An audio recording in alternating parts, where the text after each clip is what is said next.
My church's youth group has a youth band that leads worship during youth, but the church also has them lead worship on Sunday mornings every few weeks, to promote the youth band when the usual worship team has a week off. I'm not in the band, but I often help with lyric PowerPoints along with another girl, but not when the band plays on Sundays. The main singer of the youth band is the daughter of a youth assistant, and the daughter is an assistant too. We'll call her Emma, she's 20.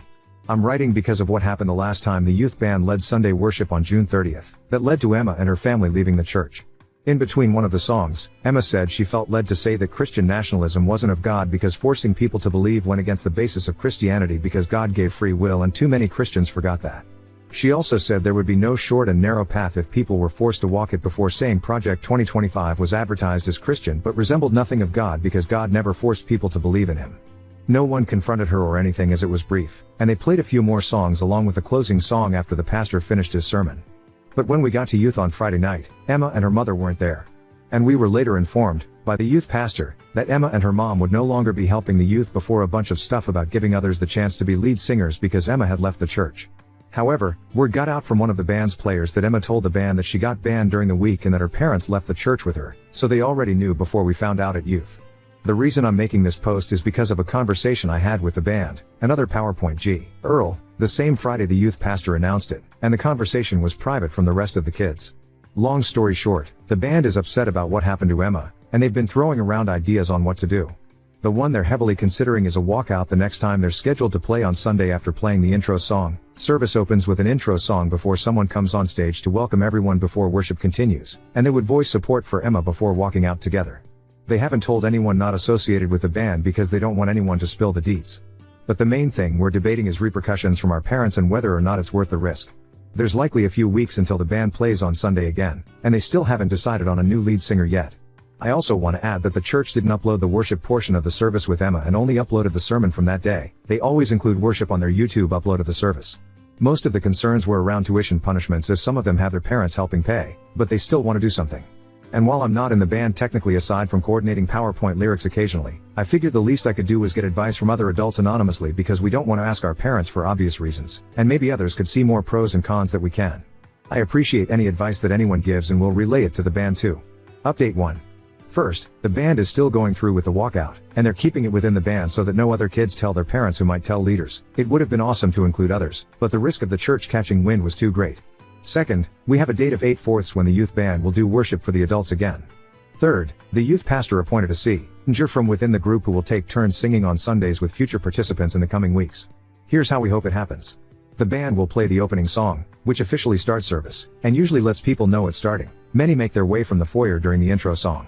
And after someone gives the welcome/prayer after the opening song, the lead singer will then give the speech before the band walks off stage, and I will walk out with them from the pews along with relatives/friends. One relative said she might bring some people she knows too, which could make more of a statement to the church to see adults leaving too. One of the relatives will also record the whole thing in case any parents don't react well to it, and I will update after it happens. If anyone has any further advice, it would be appreciated, and I'll bring it to the band. Most of the band, outside of 2 seniors, aren't old enough to vote this year, but this is a chance to stand up for what's right against something that is adamantly infusing itself into Christianity, Christian nationalism, and making Christianity lose all of its respect in our opinion. We don't expect change to happen in the church as a result of our walkout, but it's a small thing we can do to say we did our part when faced with it ourselves.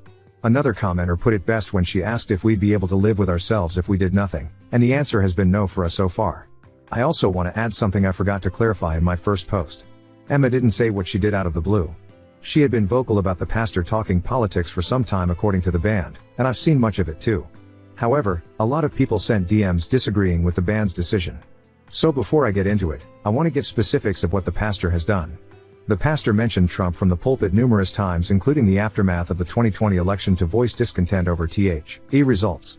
He has also celebrated Roe v. Wade's overturning from the pulpit, Pride Month during June, and even compared Trump's legal trial to how Jesus was persecuted leading up to his crucifixion, things that have no place being vented about from the pulpit, and this has happened over the course of a few years. I received a few DMs in the aftermath of my first post, and some were encouraging while others not so much. A few people, who said they were Christians, said that Emma was wrong to use the microphone to hijack the service with her words because she should have talked to the pastor first while calling her actions immature. However, when I showed the band the advice from my posts, I also told them about the DMs, and they said that Emma spoke to a leader about the pastor's political sermons in the past. But nothing came from it as he continued to speak politics from the pulpit frequently. Some people also said that our walkout wasn't godly because we, like Emma, would be hijacking the service for a publicity stunt when church was supposed to be about God. Some people called us immature among harsher things. But we disagree for two reasons. First, who is supposed to call out the misuse of the pulpit if not people who attend the same church where it's misused? A few DMs said to do nothing and pray for God to change the pastor's heart, but he's been doing this for years. And second, the Bible gives guidance on how to call out improper behavior in the church in Matthew 18:15-17. Emma has already talked to a leader one-on-one, and the band has voiced displeasure about Emma's ban to the youth pastor, only for him to disagree and say that Emma was out of line. Regarding the part about tell it to the church, I suppose the how might be up to interpretation. Maybe telling the church means telling a church leader instead of the congregation on stage. But Emma and the band have talked to various leaders, including an elder too, aside of our youth leader, only 4 years of political rants from the pulpit to continue. When Jesus flipped tables in Matthew 21:12, we believe he did it because people were using the temple to sell things that had nothing to do with God, and we believe that politics falls into the same boat. Someone commented a link in the comments of my first post that I never saw.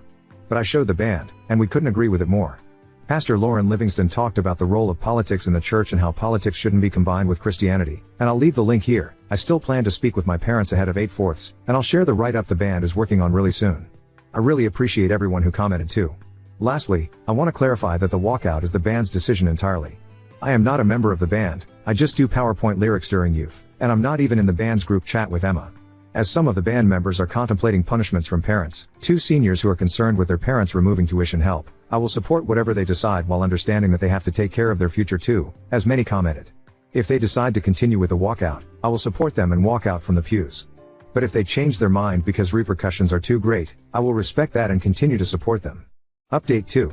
I meant to get back to this sooner, but some things happened on and after 8/4. Since my previous post, the band decided not go through with the walkout, and Emma was a big reason why. The band told me that Emma spoke to them a few days before 8/4 after she spoke to another bandmate who voiced concern. The girl who spoke to Emma was 15 and confided in her about physical abuse fears from her parents, and Emma spoke to the band on behalf of those fears. Emma also referenced some of the fears that the senior bandmates had about losing tuition support and told them that it wasn't worth risking their futures. Emma, unlike the band, had a full-time job to support herself, but some of the band was still tied to their parents for years. She pretty much told them to go with their gut if they had fears about repercussions from their parents, as the 15-year-old girl had, and the senior who feared losing tuition said that his parents threatened him with it in the past about something else, which is why he thought of it. I wasn't present when the band spoke to Emma because I'm not a member of the band. I only do PowerPoint lyrics and they tell me what songs before youth group, but they told me and the other PowerPoint girl afterward. So instead of playing on August 4th, the band collectively, and privately, resigned to the youth pastor at youth group the Friday before 8/4, and none of them played on August 4th. They also told their parents that they would before doing so, and a few of the bandmates said they were never forced to join the youth band by their parents. They simply volunteered. But that didn't mean they weren't going to say anything about Emma's treatment. They just wanted to in a safer environment that wouldn't risk embarrassing their parents in front of the congregation, which could cost them privileges instead. They decided to share their write-up with Emma, who was planning on posting her own explanation of her ban from the church. Emma posted her explanation along with the band's write-up to her socials on August 4th regarding why the band collectively resigned, and a few bandmates decided to repost it on their socials. Emma also tagged the church's social in her post and believed that the walkout would do more harm to the band than good, so the social media route was a slightly better alternative. Not as many people will see it, but we believe potential rumors and gossip might do their thing. A few of the bandmates also told their parents that they would no longer attend that specific church. And while a few of them argued with their parents, perhaps it was less than there would have been backlash of embarrassing them with a church walkout. The 15-year-old girl ended up attending church on August 4th, but the seniors didn't, although they ended up returning the following Sunday. None of them, including myself, have attended youth group since the Friday right before 8/4, and I didn't attend on August 4th either. 2 unexpected things also happened. I received a DM from someone who said that they were from a Christian news outlet. And while I never heard of their outlet before, they asked permission to share the band's story in one of their newsletters anonymously, not including the band's names or the churches, and the band said they'll pray on it and weigh the decision. Additionally, a pastor reached out in DMs and said that he was encouraged by their story. He also said that pastors were supposed to hold each other accountable and asked for the name of the church so that he could reach out pastor to talk, but Emma and the band are undecided on this at the moment. They said they're going to pray on it along with how it's important to make sure it's a real pastor and that no harm will come to the church, and I told the pastor that I'll get back to him. Emma also told the band that her parents haven't talked to her much since her church statements, and that's because of arguments that they had. Some people thought that Emma's parents left the church in support of their daughter getting banned, but that wasn't the case. Her parents were banned too, and Emma said they didn't appreciate being blindsided by Emma's statement and received some backlash for them. Emma still stands by everything she said, but they aren't talking at the moment. The last thing I'll say is about me and how I feel about everything, and I'll leave the band statement from Emma's post afterward. This was the last straw in a long line of stuff for me from this particular church, but it goes further than that. I struggle to understand how parents can care more about church appearances more than the needs and desires of their kids, and I'm not talking about bad things. I'm talking about normal things, and Emma's statement said it better than I could. Emma said that God gave everyone free will, but the 15-year-old girl vented about physical abuse in regards to not wanting to go to church in the past, and that is the opposite of what God taught. God didn't force people to believe in Him, but some parents take away privileges if they refuse to fall in line with God and their church. I barely even have any friends myself, and I'm not even in the band group chat. The band told me everything secondhand, and none of them are my friends. They hang out together outside of church, but I only have one other friend from church because I've been homeschooled for all of my life because my parents think public school is too secular. I can't even do official sports aside from sports played in the church field that our homeschool group uses, so I can't do leagues or be on any teams like high school. I just wish my parents would have let me go to school, but apparently they don't think their religion is strong enough for me to go to school and supposedly not lose my faith, kinda like they've been keeping me on training wheels for 17 years. Personally, I need a break from church. I know not all churches are bad because the one I happen to grow up in is questionable, but I've decided I'm not a Christian because I said the salvation prayer when I was like 7 or 8, and I don't think that counts. You don't know what you believe at that age because all you have is heavy bias from your parents, and I need a break to be unbiased in the future after my pastor has made some questionable decisions in recent years, venting politics in the church like the people who sold things that weren't of God before Jesus flipped tables. I'm going to try and learn about other religions because Christianity is all I ever knew, so I've stopped considering myself a Christie, and internally of late. Doesn't mean I'll never return, but I need a long break from Christianity because just thinking of modern Christians makes me sick, too much hate disguised as Christianity and political overlap. I know there's good ones, but I have to broaden my perspective. And without a long break, I won't be able to be non-biased in my search. I've also argued with my parents about how I'll no longer attend church, but this is getting too long. Some of the band has faced punishments for not going, and that is the epitome of what's wrong with their twisted version of Christianity, so I hope a break will help me reset in some ways. The band's statement talked about how they would no longer attend the church, but I'm not sure if their parents were the reason they returned on Sunday morning after 8/4. Regardless, here is the write-up that they shared with Emma, and it's longer than what they likely would have been allowed to say before the walkout if someone cut their microphone, which is an advantage of social media in this case. Now on to second story. Recorded a month's worth of my wife's lack of affection to show her our loveless marriage, now seriously considering divorce. I, 34 male, and my wife, 43 F, have been together for 16 years and married for 7. We have a 4-year-old daughter. After the first few years where my wife was very kind, present, loving, and affectionate, things have changed a lot. I rarely receive kisses from her, let alone hugs or kind words. She doesn't ask how I am in the morning, let alone say good morning or good night. I am tired of this. I have told her in every possible way that, as a man, I need these expressions of love to feel loved. Her excuse is that she is too stressed because of the child, but these things were happening even before our daughter was born, or that everything depends on my behavior towards her. Every time, it always depends only on me. When we argue about this, she says I'm exaggerating. Tired of arguing about his for a year, I have recorded in a diary all her expressions of love over the past month. Here you see a screenshot. I know it may seem exaggerated, but believe me, I am exhausted and don't know how else to show her the lack of love I feel from her.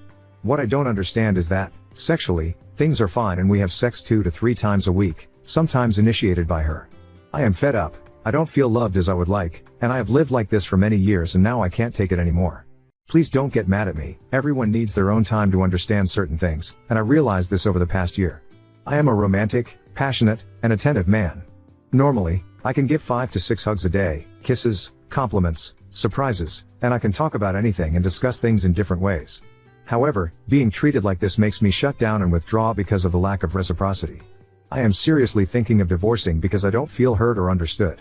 I don't see a person who understands and takes action to change the situation. Update 1.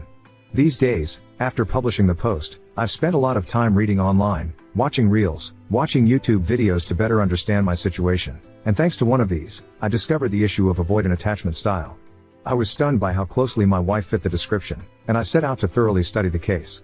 I also identified other things I should do in my relationship, set clear boundaries, demand that my requests are understood, respected, and fulfilled, stand firm in my position, and if necessary, make it clear that I'm willing to leave. I showed the Excel sheet to my wife the next day. Her first response was, "But yesterday we cuddled." I told her, "Look at the facts over the past month, there are things you never do and the few things you do are a result of my complaints or arguments. They're not debatable, I'm sorry. Then I told her what I discovered and how she fits into the case. I read her the main characteristics of these people and the types of traumas they have gone through in their lives. I explained to her, knowing her personal family story, that this was mainly thanks to the abuse she received when she was a kid from her parents. My wife was stunned and listened, then asked me, "So what should I do to solve this?" My answer was I don't know because I really don't know. The thing I do know, and what I told her, is that these problems were generated in her childhood and need to be addressed now. I'm now informing myself about the options available to solve or at least alleviate these issues. Sadly, we have difficult schedules, so a therapist is now off the table. During the day I cried a lot because finally, after 16 years, I understood why we had these problems. A strong sadness came over me because I recalled all the situations where I was treated badly, with indifference, and did not receive the affection I wanted. I also remembered all the lies and manipulations used over time to cover up her shortcomings. I think the first step is to focus on myself and solve my own problems since I developed an anxious attachment style. I'll probably use an online course and books to do this since I have very little time between my daughter and work. If it works, I will propose it to my wife, who says, "I understand, don't worry, now I know what I need to give you without courses or anything, but I have serious doubts about this statement and will continue to track what happens in my diary to have objective data." I've already told her that if, unfortunately, this situation doesn't resolve, I will proceed with divorce, and when I do, if forced, I won't go back. That will be the end. I will also follow the excellent advice from, in the meantime. I will let you know what happens. Personally, I want to see how things go next week. I am sure, unless I am mistaken, that my wife will only last 3 days. In any case, I will continue on my path to heal and be ready for a new relationship when the time comes. Update 2. So, as expected, my wife lasted less than 3 days, actually just 1, in terms of giving kisses, hugs, cuddling. But it doesn't matter, I found all the things I need to fix in me, so I'm starting the journey alone in order to grow and be able, without hesitation, to proceed with a divorce and don't go back to her.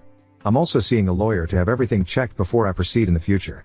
The interesting thing is that I listed all my insecurities and issues related to the trauma I experienced in my childhood, and I see a lot of things that I need to work about and a fix in me. I asked out of curiosity to my wife what are the top 3 things she thinks should be fixed, expecting them to be at least 10 items, but she just told me that defensiveness and stonewalling are the only 2 things and that, without them, I would be a perfect husband.